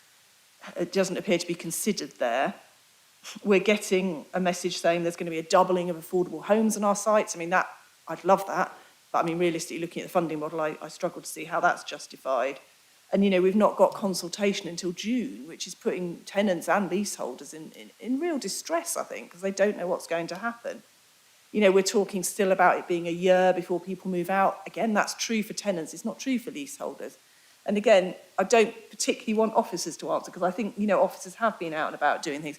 I'd like to ask the Exec Council and the ruling group, these are people's lives we're dealing with here. We do make difficult decisions, and we have backed you sometimes in difficult decisions.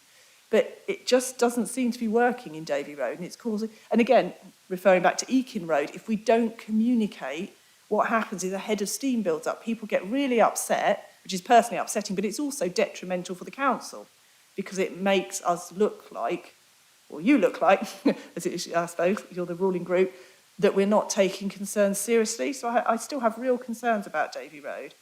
And I wonder if you could look at bringing consultations forward, because June is a long time to wait if you don't know if you're going to be ousted or compulsory purchase potentially if for leaseholders. I did have a second question, Chair, just relating to the JLL report for Eakin Road, but I don't know if you'd rather. Shall we address this one first of all? Are you responding, Ben, or are you Councillor Bird? Councillor Bird, thank you. As Councillor Porro knows, that when we decide to look at areas we can redevelop, it takes time, and you just can't do it overnight. The moment we're looking, we can't do a consultation. There's not enough time because of PERDA. As you know, we've got elections coming up. So as soon as that election's finished, we will then be able to start all the consultations. And we look after our tenants when we're doing that. I know officers have been round to see the tenants, which is great. And they'll be advising them all the time. They'll be probably getting letters from officers about what's happening in Davy Road and when the first consultation will start. It's the same as any development we do. We've got a lot going on at the moment, and I know the officers are doing a fantastic job. Also, with Eakin Road, it's exactly the same. We've done so many consultations and liaison meetings. Officers have been round, spoken to residents. They were out again the other night. So they're keeping all residents up to date so they don't get frightened, because that's something I wouldn't want to happen, as you know. So as far as I'm concerned, we're doing everything we possibly can. And if anybody from Davy Road have got concerns, they are quite welcome to contact me or the officers, and we'll nip round and see them. I hope that answers the question. Thank you very much, Councillor Bird. It's never going to be an easy thing, but behind it all, we know that we are trying to provide better housing for our tenants and to improve their housing. If that's all the questions, okay, if you could make it brief, please. Just think that's why I asked if I could come back on this one afterwards. So the Eakin Road, I was looking at the JLL report, which is very detailed. I'm struggling a bit with the financials in there. And I do have some sympathy, I think, with the tenants talking about the two options being complete redevelopment or partial. Because my reading of the assessment is JLL have said 100% council housing is the best. I think from our funding model that isn't going to happen, because we're just going to have to do it like we do others, which is a mix. And I think that's correct. So I just wanted to check that that was really clear when we are talking to residents, because it's just the way the report's written. I understand it's a consultant, they've got to look at all the different options, but obviously I don't think the HRA has enough money to pay for that. And, I don't think that's necessarily disagreed with across the chamber. The second thing is the partial one. My reading of it, and I'm sure Julia will correct me if I'm wrong, or Ben will, was that there is an argument for the partial one in the sense that it has a lower cost for the HRA, potentially. Not saying it's necessarily the right thing. I genuinely don't necessarily think that. But I'm interested why both weren't consulted on more. I totally understand that residents want clarity. I totally understand the flats need doing. But my reading of the finances was actually there kind of seemed to be a case for the mixed market one and the partial one to at least explore further. I say I'm not committing to either. I don't have a view yet on that. But I just wondered if officers or the ruling group could let me know why the two aren't going forward. Thank you. I think Ben did explain that in the answer to the public question, but would you like to just reaffirm, please, Ben? So the current emerging designs are now live, and that does make clear that it's a full redevelopment mixed tenure in terms of the consultation boards that we will be discussing. In terms of the JLL report, they've made it very clear it's not just about the financials, it's also about the benefits, and they've gone through the 11 critical success factors, and the partial redevelopment doesn't hit the level of critical success factors that a full redevelopment would. And that's the primary reason that comes across in the JLL report, which is why the council's response, which I think is quite clear, that taken into account the advice JLL have given, which is to look at an alternative approach. The response has been the emerging design, which has now gone live on in terms of consultation with the residents. Thank you, Ben. Thank you, Chair. So I don't want to prolong it, but this is obviously really quite important. I'm just a bit confused why that's not come to HSC for a vote. I mean, I appreciate as a ruling group you could put it through anyway, but I kind of normally we vote on when we move to the next stage of each of these. I understand the point that we need to move quickly for residents, but we did have HSC this week. So I'm just, I don't know, I just feel like there's an opportunity scrutiny that has been missed, and I think that isn't helping with the concerns of residents, which I think Councillor Tong alluded to earlier. And I know these things take time, and I do know Councillor Bird cares about tenants, but, you know, we've now got Davy Road and Eakin Road, and I think possibly Fanshawe Road, with quite a lot of upset people. And I don't understand why the good practice from Hanover and Princess doesn't seem to have moved over to those. I think Eakin Road is coming in June, is it not? Because it's at the moment it's still under consultation and being discussed with residents, and I think that's the right way round. Please correct me if I'm wrong, Ben. Yeah, so we've made very clear in our programme that we would consult, and we, I think in December, said this is the roadmap of what we would do. We're on track with that roadmap. We've been consistent, and we would come back to HSC in June with recommendations. So we need to go back, we need to go to the people and understand what they think of those designs, emerging designs, and then we're coming back to HSC with a recommendation. In terms of Hanover and Princess, that's a highly complex site because of, mainly because of the trees there, and we are working with planners on that. Thank you. I think I'd like to draw it to a close now, please, because of the time. Chair, may I just... And if you have any other queries... It was just to say, when it comes back in June, will the partial one still be on the table? Because my understanding is it wouldn't be. But I do, and Hanover and Princess, I was complimenting officers on the way that was handled. That I know it's been a bit delayed, but the resident engagement, in my opinion, was very good. But I just want to check, when it comes back in June, is it only going to be that one option? Thank you, Chair. That is my understanding, but... It's out for consultation. I'm not going to preempt anything until we get the feedback, and then we'll make a recommendation to HSC.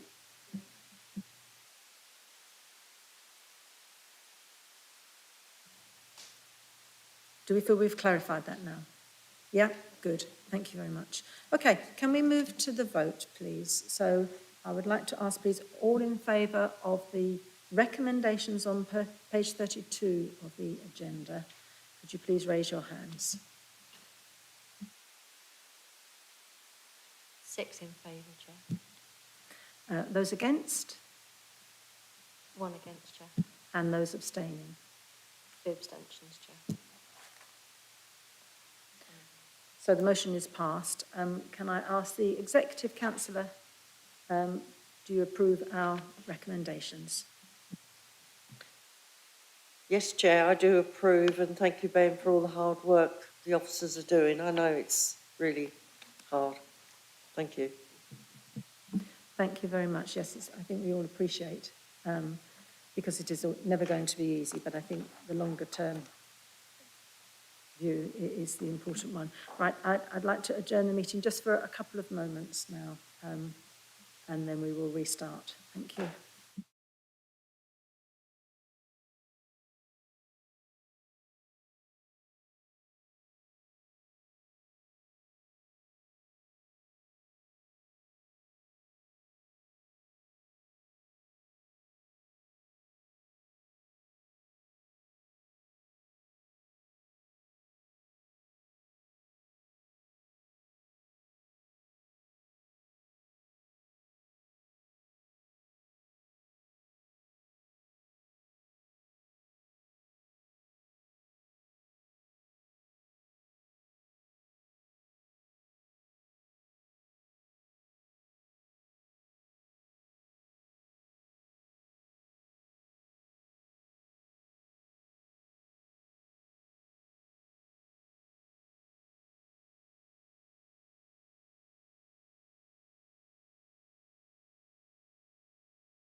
Item 8, purchase of new affordable housing, ATS and Merkits on Histon Road. Ben, you going to introduce this, please? Thank you. Certainly, Chair. Hopefully everyone can still hear me okay. I'm afraid I have to start with another correction on page 57, 8C. This relates to the language around water. We use the word restricted, and the wording needs to be changed or noted to be changed to say policy 28 of the local plan sets a water efficiency target of 110 litres per person per day. For ATS Merkits, the water efficiency targets are 99 per day. This is a KIP development, ATS Merkits, very bit of a mouthful of a name, but it refers to two different sites that have been brought together. It's in the north of Cambridge, located in the Arbury ward and adjacent to the Castle ward. As the important point is next to the Histon Road Recreation, which I'll come back to. It was purchased by KIP in December 2022. That's the Merkits half, and then the other half, ATS, which is the garage, sort of in the front part of it, was purchased in December 23. It's a development of 70 homes, of which 28, that's 40%, will be affordable housing. And so this paper is about the purchase of the affordable housing from KIP for the council. So the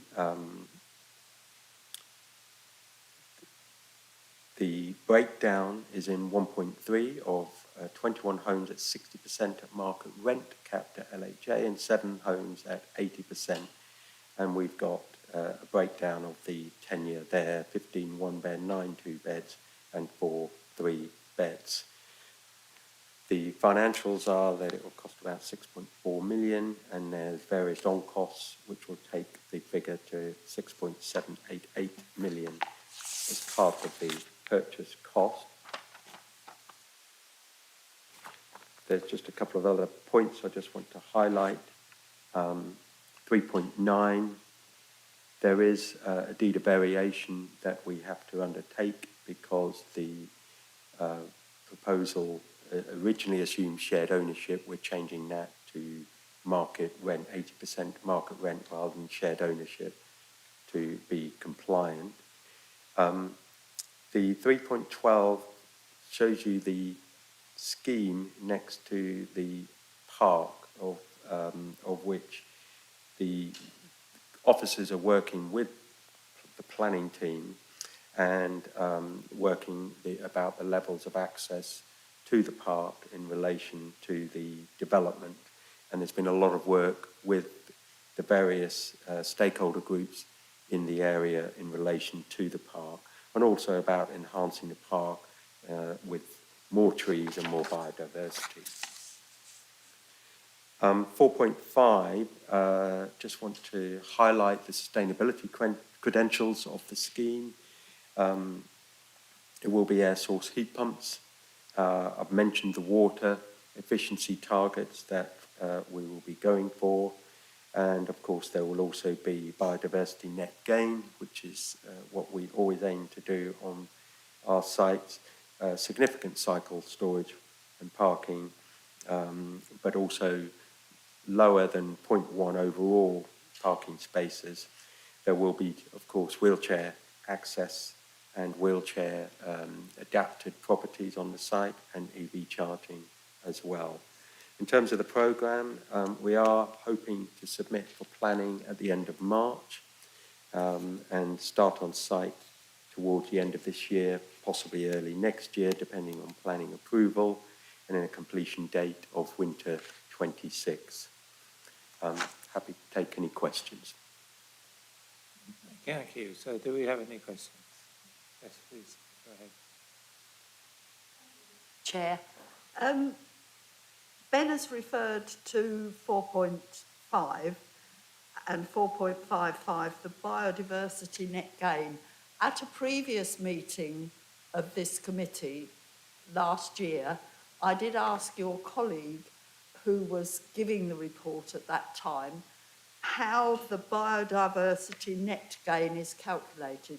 Now, I do know you can't answer that probably now exactly, and there's probably some very complicated formula, but it would be very interesting to know how you know that there will be this net gain. I'll leave it with you. I don't expect an answer now, but it would be very helpful if you could provide us with something after the meeting. Happy to give the details after the meeting. I can do a very high-level response now, if that would help, Chair. Yep, high-level response. So this is, the calculation is government set, so guidelines are set by the government. So it's not something a consultant can come up with, number one. Number two, you have to measure the biodiversity on the site before any changes are made. And so that will count different types of plant species, different types of animals, whether there's insects, bats, or whatever there may be on site, and that will come up with a score.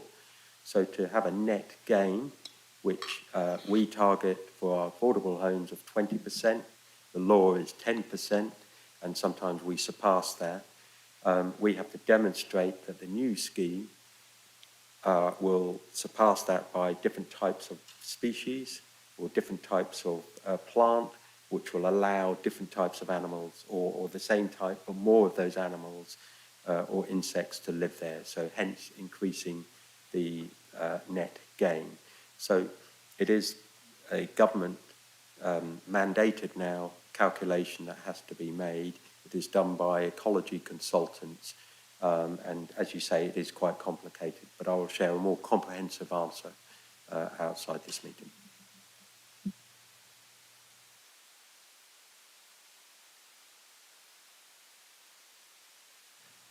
Thanks, Chair. This is quite near to where I live, so I've got a particular interest in it. You see on the map, the map of the, there's a space just here, and it appears to be a sort of green area that tenants and residents will be able to access the park. Is that indeed the case? You can then access the park at the moment from Canterbury Street. Will it be the same from this new development? That's the first point. The second one is, with the affordable housing numbers, is it absolutely guaranteed that those will come into fruition? Because there's been several examples of previous affordable housing targets, for example, at the Enterprise Road and Gilbert Road. The Apart Hotel, there were supposed to be 5 affordable houses, and they're nothing of the sort. They just rented out to people from outside the city. Those are my 2 points. Thank you.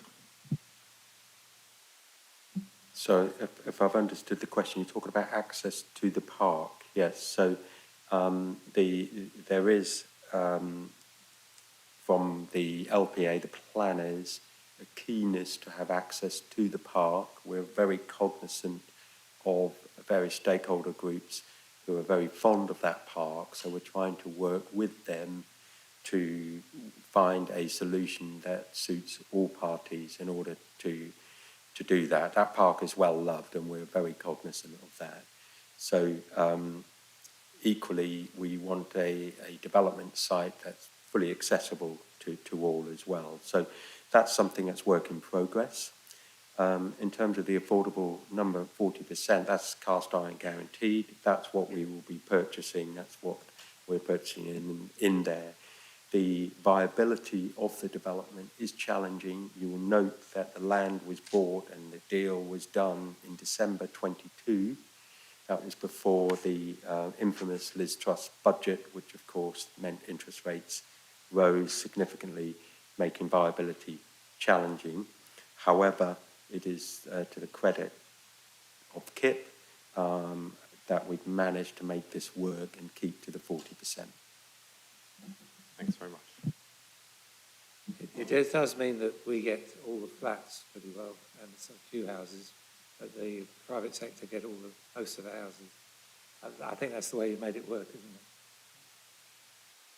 Yes, and on this particular site, yes, we are aware that we need to provide more housing, more 3 and 4 bed housing overall, and that's the challenge of development. If we do more housing, it's less flats. On this case, we've gone from 78 down to 70, and so the only way to get the affordable numbers to a palatable number was unfortunately just 1 and 2 bed flats. But I do repeat, they are all accessible. There are wheelchair flats adapted there as well, and there are 3 houses. Councillor Holloway.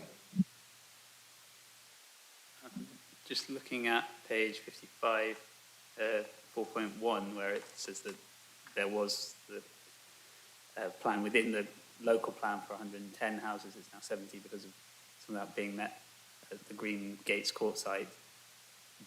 And it says that that was to make best use of the land and efficient development, the plan within the local plan for more housing. So I suppose the question is, are we confident that we are still making best use of the land, either in terms of housing or perhaps in terms of using the additional space that we do now have for improving biodiversity, or for just making the site more pleasant and a better place to live, or perhaps are the houses, perhaps some of them bigger than the other would have been?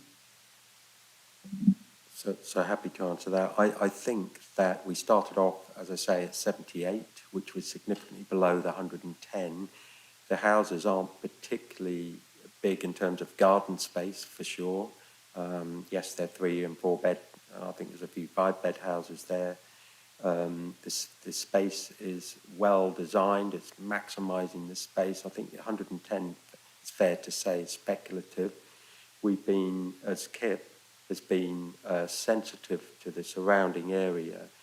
You could get 110, but there'll be higher density flats, which I don't think would be particularly well received. So it's been designed in a way where you have more houses towards the housing end area and flats towards the main road, which the planning authority are very happy with in terms of urban design.